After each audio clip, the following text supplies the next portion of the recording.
Bonjour Huguette. Constantine, on dit quoi? Ça va aujourd'hui. Je te dis, c'est bonjour, on vous salue. Salut. Bonjour, bonsoir. Si c'est le matin que vous regardez, bonjour. Si c'est le soir, bonsoir. Nous sommes à l'école du Christ. Ici, là, on parle de tout, on dénonce. Et puis on fait comme il y a la petite causerie. Il y a la causerie, voilà. On éduque également à travers ces mots parce que les gens confondent un peu tout. Le français, là, c'est tellement compliqué. Actuellement, là, il y a un truc qui se passe, on confond bon prophète, faux prophète. Voilà. Parce qu'en ce moment, il y a des choses qui se sont passées et puis les gens sont en train de dénigrer l'église. On dénigre les faux prophètes, les bons. Non, moi, franchement, je suis perdue. Sincèrement. Je suis perdue. Moi-même, j'étais perdue comme toi. Donc, c'est pas pour ça que tu es la seule. Moi-même, là, j'étais perdue comme toi. Et je suis sûre qu'il y a beaucoup de personnes également qui sont perdues. Donc le Seigneur, je pense qu'il t'a quand même révélé quelque chose, donc tu vas nous éclaircir ici. Qui sont ceux-là même qui sont les vrais prophètes et qui sont ceux-là aussi qui sont les faux prophètes. Pour que les enfants de Dieu, on puisse faire la différence et puisse savoir où mettre les pieds. Voilà, c'est important. Parce que mine de rien, les gens préfèrent rester à la maison pour dire, ah non, on va pas non, on va plus aller. Je préfère rester à la maison parce que dans les églises, il y a les sacrifices, il y a le sang qui est là, donc plutôt et tout, sans compter les problèmes de dîmes, d'argent, tout et tout, de tête. Ça fatigue. On dit nous, on préfère rester à la maison parce que dehors, là, ce sont des loups, c'est des faux prophètes. Voilà, d'accord. Donc, en ce qui concerne le faux prophète, j'aimerais leur dire à ceux qui pensent que aller à l'église, là, c'est croiser un faux prophète, j'aimerais leur dire, ce n'est pas ça. Tu t'es trompé. Comme le dit la chanson, là, tu as menti. Tu as menti. Parce que moi, je viens te dire que quand tu vas rester à la maison, là, c'est là même le faux prophète même viendra te trouver. Le faux prophète même là, il est dehors. Il n'est pas là où tu penses là, à l'église, comme on le dit. Parce que, pourquoi je le dis? Je m'appuie sur la parole de Dieu. Vérité, vérité, la sœur. Je m'appuie sur la parole de Dieu. Je vais lire le passage où Jésus a dit c'est quoi un faux prophète. Donc, nous allons prendre ensemble, nous allons prendre le livre de Matthieu 7, verset 15. Ok? Là où il disait, gardez-vous des faux prophètes, ils viennent à vous en vêtements de brebis, mais au-dedans, ce sont des loups ravisseurs. D'accord? Il a dit, voici ces faux prophètes. Il disait à qui? Jésus est en train de dire à ses disciples. Donc, on suppose que c'était des hommes de Dieu, qui devaient véhiculer l'enseignement, qui devaient vraiment répandre l'évangile de Dieu à travers le monde. Donc, Jésus les connaissait, donc c'était des personnes vraiment sincères qui aimaient l'œuvre de Dieu. Donc, un disciple à qui on dit, méfie-toi des faux prophètes. Donc, ces disciples-là eux étaient déjà avec Jésus-Christ. C'était déjà des personnes qui étaient déjà dans la maison de Dieu. Tout à fait. Donc voilà. Il s'adressait maintenant aux gens du dehors. Il leur disait que vous, la disciple, vous allez coacher des personnes. Les disciples allaient coacher des personnes et puis ces personnes-là allaient produire des fruits mauvais ou bons.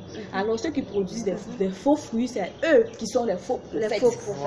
C'est ça. Puisqu'il a dit dans le verset 16 au verset 16, 18 jusqu'à 20, il a dit que ces faux prophètes-là, on les reconnaîtra à travers leurs fruits.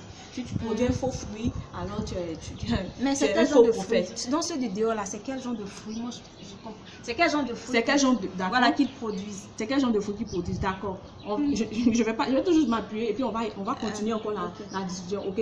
Donc on va prendre un autre passage. On va prendre, excusez-moi les internautes, ne soyez pas déçus. On va prendre Actes des Apôtres, voilà, surtout Actes des Apôtres 13, chapitre 13, verset 6, ok? Donc, on va lire ensemble la parole. Actes des Apôtres 13, verset 6. Voilà, on va aller un peu plus vite, ok? Parce que puisque nous sommes pris par le temps, on n'a pas le temps à perdre, hein? Excusez-nous les internautes, c'est comme ça dans notre langage. Donc, je lis la parole. Ayant ensuite traversé toute l'île jusqu'à Paphos, voilà, il trouvait un certain magicien, ok, c'était Barnabas et Saul.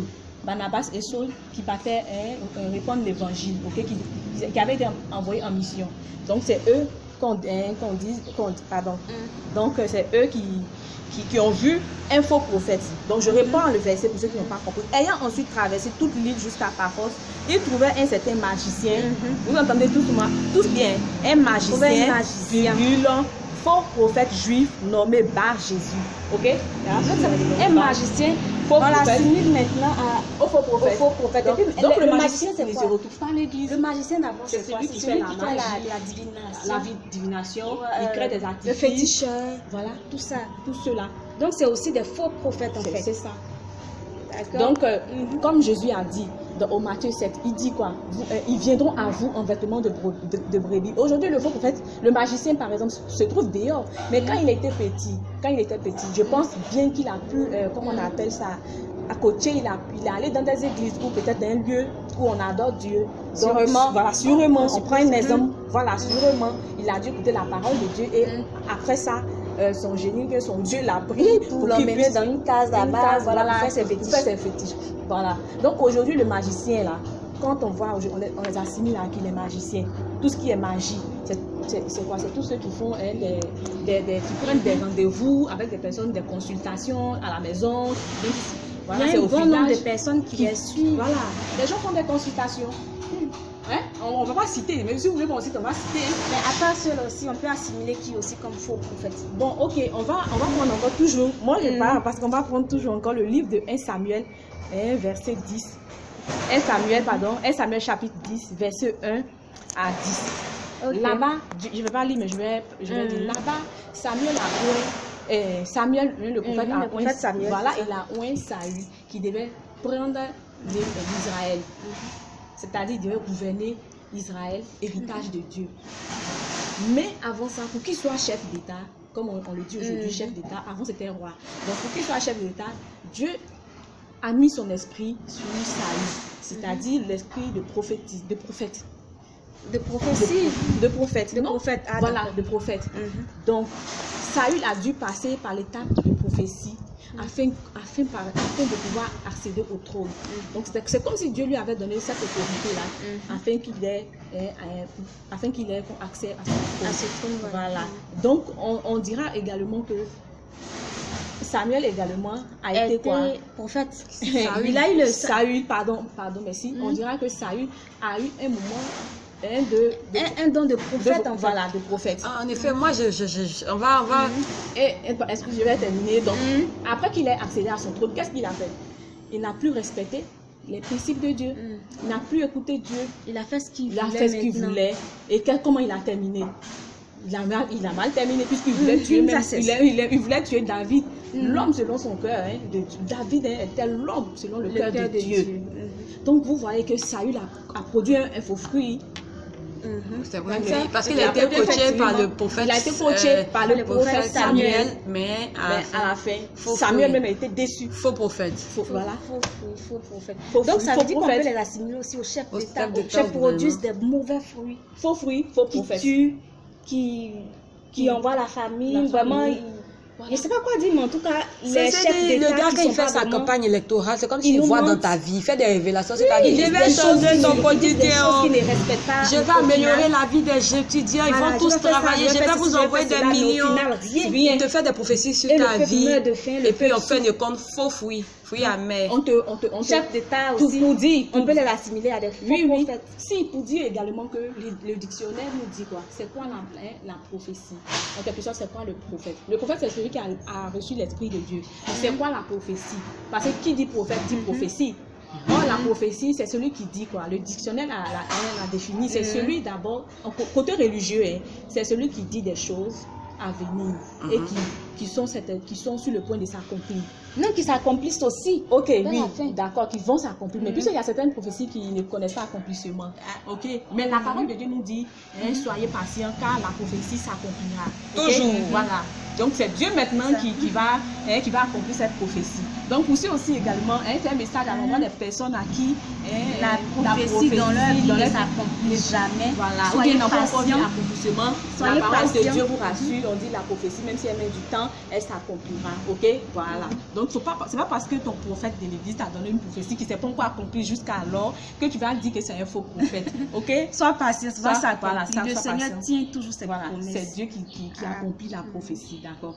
Donc on va passer sur cette étape pour dire que hormis les chefs d'État, hormis les voyants, c'est-à-dire ceux qui font des consultations, les maraboutages, le fétichisme, et puis les voyants, tout cela, sont des faux prophètes. Il y a aussi des personnes publiques aussi que le monde suit. Mais c'est ça. On peut les appeler aussi faux prophètes, les artistes. Bon, ça, la Bible, sincèrement, la Bible n'a pas parlé d'artistes. Mais si par exemple, l'artiste a été coaché par un homme de Dieu, un disciple de Dieu, est fidèle, il est fidèle de l'église. Donc, c'est une brebis qui est venue... En faux vêtements de brebis. Il s'est camouflé. Non, est-ce que à la base, peut-être il n'est pas venu camoufler. Ok. Maintenant, il dit bénis-moi, mon pasteur, bénis-moi, je veux chanter. Mais maintenant, ces chansons qu'on entend là, c'est des paroles bizarres, des paroles sataniques, des paroles trucs. Ok, à la base, il est venu voir le prophète. Même s'il n'avait pas porté un vêtement de brebis, mais il est venu dans toute sa dimension de pécheur, ou bien de pécheresse. Si c'est une femme, elle est venue dans cette dimension. Et après, elle va faire quoi? Elle va produire un fruit, c'est de ça qu'on parle. Mais le fruit, s'il est faux après. Donc, Dieu dit, quand il venait, c'était un faux vêtement qu'il avait porté. Donc, en fait, les conditions ne sont pas cumulatives, elles sont indépendantes. Il fait ce qu'il a envie de faire. Si tu te camoufles venir, tu es faux prophète. Si tu produis faux fruits, tu es faux prophète. Si tu fais les deux, tu es faux prophète. Si tu fais un, tu es faux prophète. Donc, non, parce qu'il y a des gens qui tu peux te camoufler. Et si tu te camoufles, tu viens et puis après tu produis de bons fruits. Je comprends pas. Mais là, tu n'es pas un faux prophète. Non, j'ai pas compris. Comment tu as produit un bon fruit? Je n'ai pas compris ce qu'elle a dit. Qu'est-ce qu'elle a? Il y a deux conditions pour être faux prophète. Il faut d'abord se camoufler au milieu des brebis pour venir et puis ensuite produire un faux fruit. Mais est-ce que tu te camoufles? Non, quand tu dis, je t'arrête, quand tu dis il y a deux conditions, c'est comme si on est dans un exercice pour dire, comme on le dit là, c'est ça, c'est une loi. C'est comme si c'est une loi. Non, c'est pas une loi. C'est le monde, c'est comme ça. C'est pas une loi, mais c'est comme ça. C'est comme ça. C'est comme ça, ça se fait. C'est pas fait de conditions, en fait. C'est pas fait de conditions. Les gens qui font. Parce que toi, actuellement, est-ce que tu vas aller demander à un homme public, mon frère, est-ce que quand tu étais petit, mais quand tu étais jeune, ou bien ta célébrité là, tu l'as eu comment? Il va te dire non, je suis allé chez un pasteur, ou bien je suis allé quelque part. Est-ce que tu vas venir lui poser cette question? Toi, tu es chez toi, tu vois une artiste qui est célèbre, ou bien tu vois un président, tu dis mais maintenant, le fruit qu'il produit, ce qu'il produit, si pour toi, c'est pas bon. En tout cas, si pour le monde, pas pour toi seulement, mais pour le monde, c'est pas bon. C'est un faux fruit. Donc, c'est aussi un faux prophète parce que les gens, on les suit, on les vénère, on les adore. Donc, il faut faire attention. Et puis, j'aimerais ajouter aussi pour dire que le faux fruit, là, on ne le voit pas, en fait. Parce que Dieu a encore parlé en parabole. Le faux fruit, on ne le voit pas. Il y a l'apparence qui est là. Tu peux voir le bon fruit. Puisque les gens, il y a les adeptes, il y a des fanats, comme on dit des fanatiques. Ils suivent des gens à yeux. Non, moi je pense qu'on les voit. Parce que si on ne les voit pas, comment est-ce qu'on va reconnaître? Non, tu ne comprends. Bon, je sais pas. Il y a des gens qui ne veulent pas voir même. Non, il y a des gens qui produisent. Les faux prophètes, ils produisent des fruits. Certains vont dire c'est bon pour moi. Parce qu'il y a des gens qui vont chez le féticheur. Mais ils ont des poulets. C'est ceux-là qui sont aveuglés. Voilà. C'est ceux-là qui n'ont pas la lumière divine. Ils sont aveuglés et suivent les gens de manière folle. C'est pour ça qu'il y a des gens qui sont découragés. Le message est clair. Le message s'adressait aux disciples. Donc adressons-nous aux disciples. Nous sommes en train de sortir du cadre des faux prophètes. Dieu avertissait ses disciples des faux prophètes. Il parlait pour les coacheurs là. Nos dévanciers en Dieu, là, les hommes de Dieu, là, c'est de vous qu'il s'agit. Il vous parle de faux prophètes. Ne coachez pas n'importe qui. Parce que le faux prophète, demain, on dira que c'est vous. C'est vous. Parce que vous allez coacher une personne et puis demain, il va venir lui aussi les prophètes, lui aussi les enfants de Dieu. Alors qu'il vient juste chercher de l'argent et il rentre dans l'église. C'est lui qui fait des sacrifices. C'est ceux-là qui sont maintenant entrés dans l'église et qui tuent, qui font des sacrifices, qui vont chercher leur pouvoir chez les marabouts, chez les féticheurs, chez les satanistes. Et puis voilà, ils sont dans la maison de Dieu et on assimile tout le monde à des faux prophètes.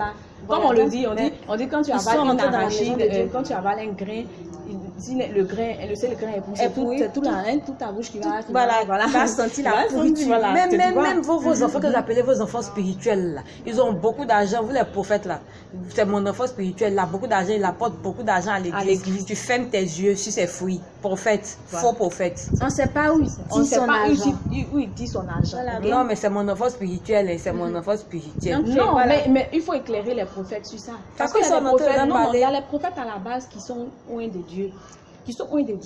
Mais s'ils n'ont pas compris ce verset, s'ils n'ont pas compris ce passage, lui dira que non, si je fais mon travail, je coach quelqu'un. Et puis je ne peux pas laisser des personnes que Dieu m'a envoyées. Donc c'est de leur donner de bons conseils. Donc ne pas qu'ils produisent au final de faux fruits. De leur donne de bons conseils. Donc, voici, suis la voie de Dieu, suis la parole de Dieu. Fais ceci, fais cela, de telle sorte que ça puisse plaire à Dieu. Ou bien soit toi le disciple, ou bien toi le prophète, vrai prophète, homme de Dieu, tu as coaché, puisque tu ne peux pas refuser, tu as un cœur, parce que tu as un cœur d'amour, tu as un cœur de Dieu. Voilà. Tu sais que Dieu ne refuse pas, il est charitable. Tu as coaché l'enfant est venu, tu l'as coaché, ou tu as coaché le jeune homme, ou le monsieur, ou la dame, ok, qui deviendra vraiment quelqu'un dans ce pays. Demain, si tu vois qu'elle fait des actions, mais quelles sont ces actions? Parce que Dieu n'a pas précisé, Jésus n'a pas précisé bon fruit, mauvais fruit. Il n'a pas dit au fait c'est quoi le bon fruit, c'est quoi le mauvais fruit. Nous, en tant qu'enfants de Dieu, on a le discernement. Voilà. On sait ce qui est mauvais, on sait ce qui est bien. Merci. Donc il faut avoir le discernement. Parce qu'il ne faut pas t'élever comme ça. Parce que nos prophètes, les hommes, un prophète, c'est un homme. Donc, il peut avoir aussi tendance à dire, celle-là, parce qu'elle parle comme ça, ma fille, je l'ai coachée. Parce qu'il y a des prophètes qui disent, je l'ai coaché, mon fils là, aujourd'hui, regarde comment il parle. Ou bien, il a changé carrément, je ne le reconnais plus, il n'a plus le temps pour moi. Et puis, tu as dit oui, qui n'est pas bon. Donc, les prophètes de grâce, ne confondez pas. Ayez le discernement. S'il a fait ça, peut-être que c'est pas un peut-être que c'est un bon fruit. Toi, tu as pensé que c'est un faux fruit. Ok? Juste parce qu'il n'a pas le temps. Parce qu'il n'a pas le temps, voilà. Ça, c'est juste une parenthèse. Ok? Donc, il faut avoir le discernement, homme de Dieu. D'accord. Homme de Dieu, lorsque vous allez coacher les brebis qui viendront, vous vous en prie, mettez plus l'accent sur l'avenir, sur les fruits que celui-là portera. Voilà. Je vous en prie, ne regardez pas ce qu'il y a aujourd'hui, mais regardez à demain. C'est ce que Jésus est en train de nous donner comme conseil. Sinon, ils ont déjà dit même, sinon on vous mélangera avec les faux prophètes, avec des féticheurs, avec les magiciens, avec les magiciens, mais c'est ça. On mélange tout le monde. On mélange tout le monde. Donc voilà, on a fait la différence. Le pauvre bon prophète, lui, il est là, il fait de bonnes choses, de bonnes actions. On le shoot le pied là-bas. Voilà, vous êtes les faux prophètes. Voilà. Et puis ça fait que ce qui veut commencer, ça ne trouve pas vie. Ça décourage. Ça rend sceptique le peuple. Ça éloigne les enfants de la maison de Dieu. Tout le monde. On se pose la question, c'est pas bien. Dans quelle église partie? Voilà. Parce que tu vas ici, ton frère te dit non, lui là c'est un faux prophète. Lui là, c'est quelqu'un. Lui là, c'est ce qu'il a fait. Il demande la chance. Et lui là, il le connaît. Il y a un monsieur là, il était dans son église. Il a son église maintenant là-bas. Là. Comment il a fait?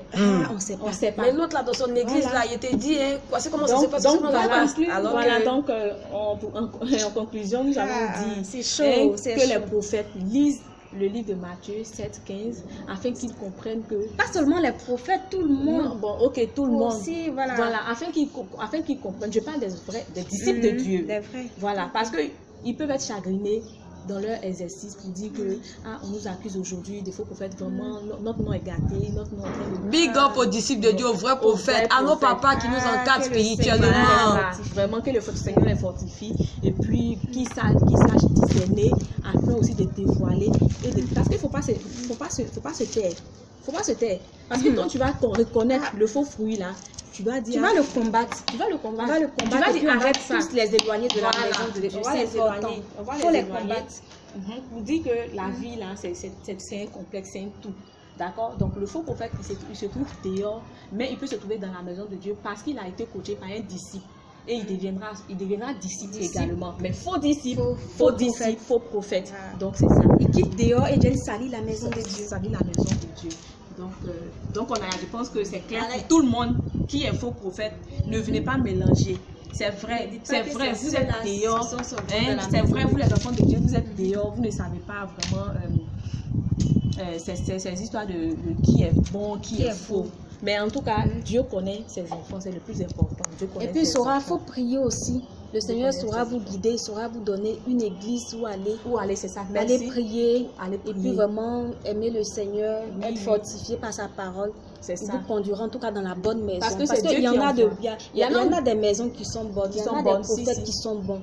Donc voilà, ne confondons pas tout le monde. Voilà, comme tu avais dit dans le sujet, la part des choses. Comme tu avais dit dans le sujet, les vieilles cases, la vieille case sale, c'est là-bas que le trésor était, le trésor précieux était. Donc, les cases sales, les cases sales qui regorgent le trésor. Donc voilà, pour dire aussi que tout ce qui brille n'est pas de l'or. Donc faisons attention. Donc Dieu te conduira, comme je paraphrase, Dieu te conduira à la case la plus vieille, mais là-bas il y a un trésor. Là-bas Dieu se trouve, là-bas le Seigneur se trouve là-bas.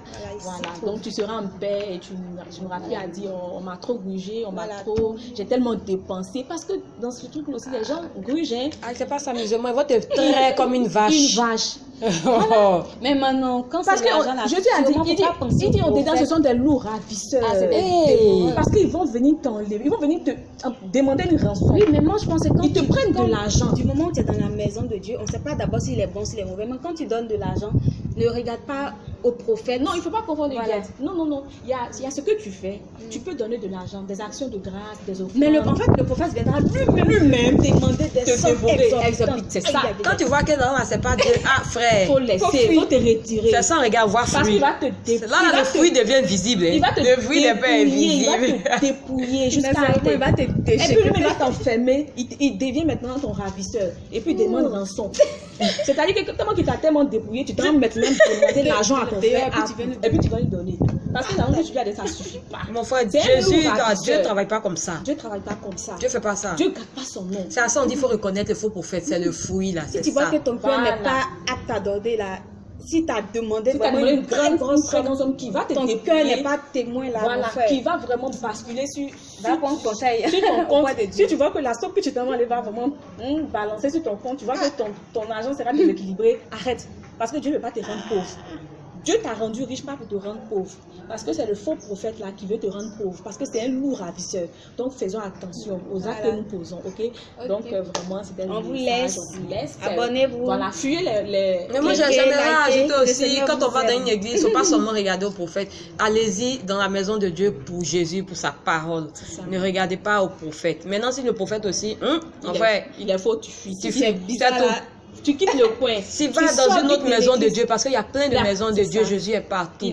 Il n'est pas dans une seule maison, il est partout. Et tu trouveras le bon endroit où tu seras à l'aise pour prier Dieu. Amen. Donc merci la sœur. Donc c'était un très beau message. Allez, on vous laisse. Voilà. Donc Dieu vous conduira dans sa maison. Le Seigneur vous aide. C'est-à-dire tu vas d'église en église. C'est vrai, ça sera fatigant pour toi aller d'église en église, mais si tu ne te dépouilles pas, parce que si tu te dépouilles d'église en église, cherche Dieu là, ça va faut t'asseoir un peu, mais tu réfléchis, mais fais toujours l'effort parce que Dieu te donnera une maison où tu ne seras pas dépouillé, tu seras à l'aise dans sa parole et puis il te fera ressentir encore son amour. Donc sur ce, on vous laisse. On espère qu'on n'a pas trop duré, il vient de cette fois-ci. Donc on a un autre message. Prochain sujet. Prochain sujet. Bye.